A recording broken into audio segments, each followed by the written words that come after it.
All right, so this is section 10.5 for modeling mathematics.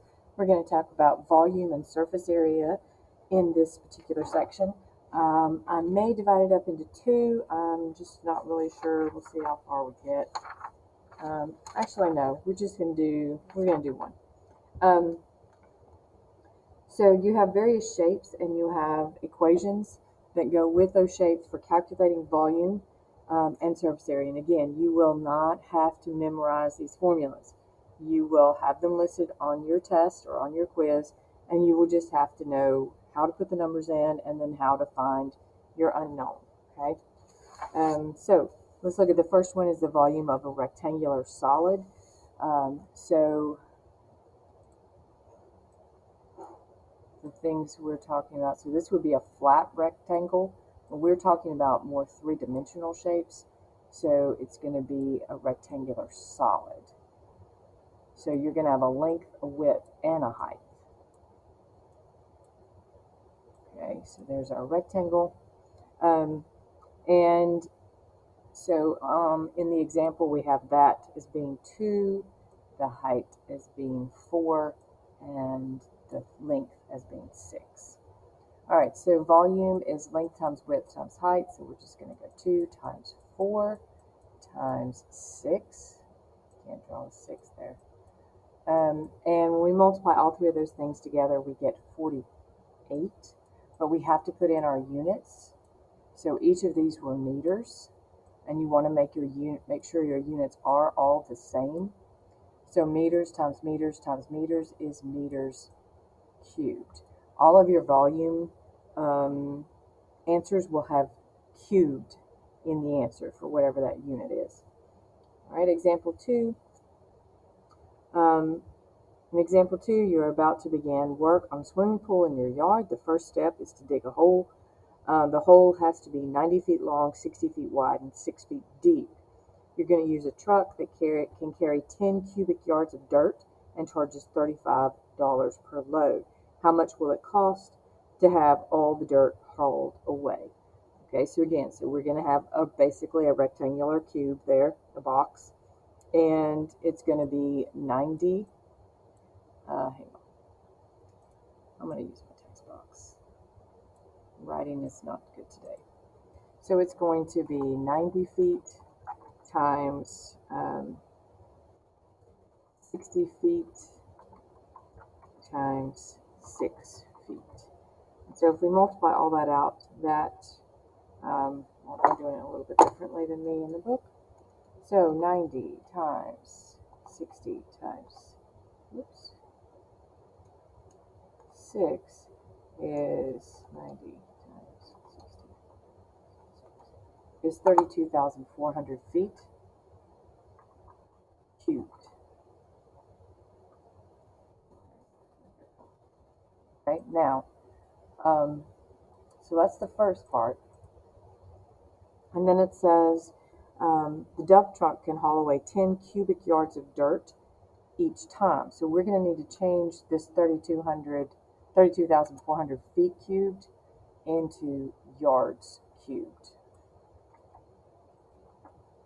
Okay, so we're just going to set up a unit multiplier. So we're going to multiply it by 1 yard cubed over, now it's 1 yard contains 3 feet. Since these are cubed, this is going to be 9 cubed feet. So 9 cubed, or I'm sorry, not 9 cubed. It's going to be 3 cubed, which is 27. 27 feet cubed. So I'm going to take my 32,400, I'm going to divide it by 27, and that gives me 1,200 yards cubed. Right? And then the truck can haul away 10 yards cubed. So I'm going to divide that by 10, or actually, unit multiplier. So one truck load is the same thing as 10 yards cubed. So that's going to mean I'm going to have 120 truckloads.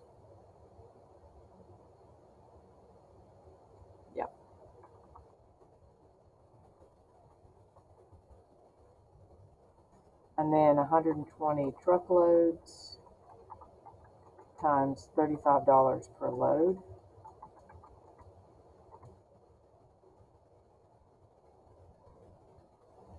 is $4,200. Just to haul away the dirt. Okay, so, and that's just setting up unit multipliers. We've covered those before. And remembering right here that when you're doing cube, you cube the unit, but you also have to cube the number. So 1 yard is 3 feet. 1 yard cubed is 3 cubed feet. 3 cubed is 27. Okay. All right. So a pyramid's volume, you're going to use a different formula to find the volume of a pyramid. But it's the same type of thing. And the formula for the volume of a period is that volume is equal to 1/3 the base, 1/3 the area of the base times the height. So that makes it a little bit confusing. So you take the area of the base, which is length times width, because the base is going to be, if you're talking about a pyramid, I don't even know if I can draw it. Yeah. So a pyramid has a square base, and then all of the sides meet together. It's sort of a pyramid. So what you're going to do is take the area of that bottom base part first, and then multiply by the height, how high it rises. And the height is always going to be the vertical height. It's not going to be the slanted sides. Okay, it's going to be the actual vertical height of that thing. So example 3, capped with a pointed spire on top of its 48 stories, the Transamerica Tower in San Francisco is a pyramid with a square base. The pyramid is 256 meters tall, so that's your height. Each side of the square has a base of length 52 meters. Although the San Franciscans disliked it when it opened in 1972, they have since accepted it, blah, blah, blah. Find the volume. All right. So volume is going to equal 1/3. Now the area of the base of this is going to be, and I'm just going to write it out, 52 times 52 meters. And then you're going to multiply that by the height, which is your 256 meters.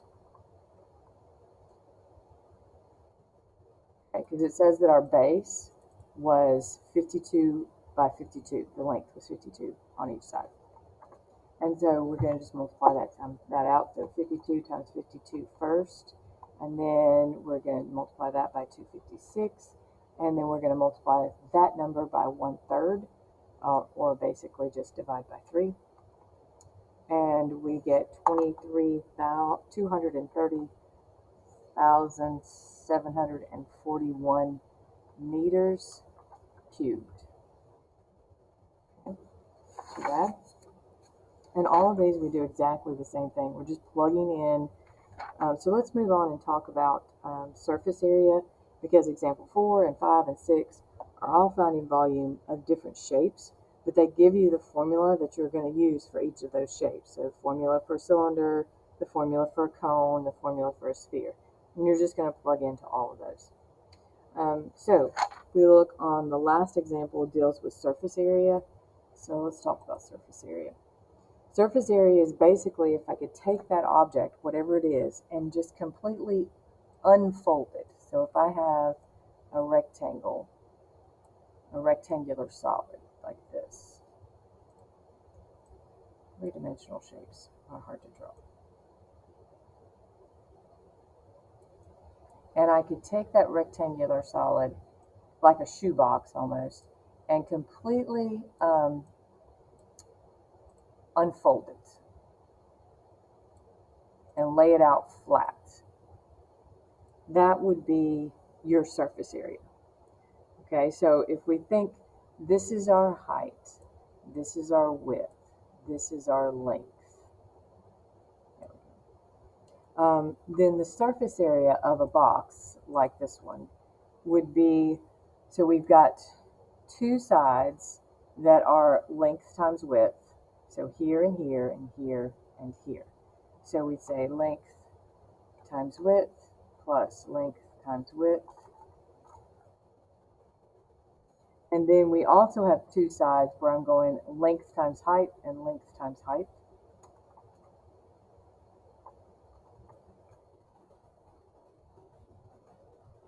And then I have two sides where I'm going width times height and width times height.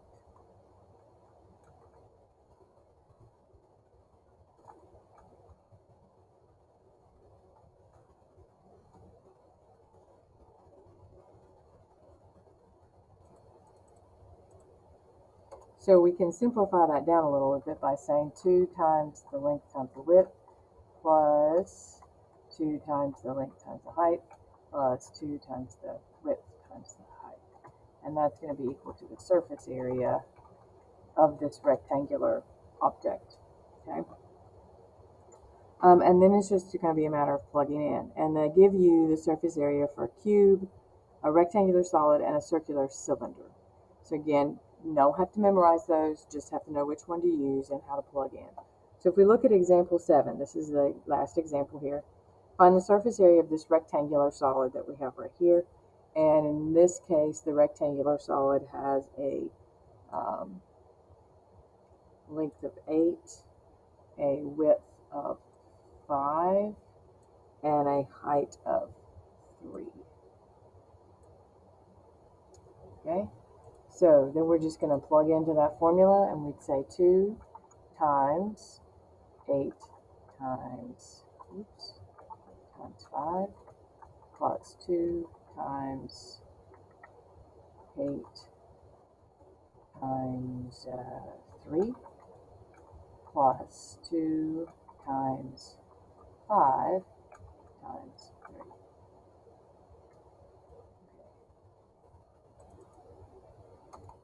And when we get all that situated, that comes out to be 158 yards squared. Yeah, because each one of these is a yard. So yards times yards, yards times yards, that's yard squared. So 2 times 8 times 5, that's 80, plus 2 times 8, I think I divided,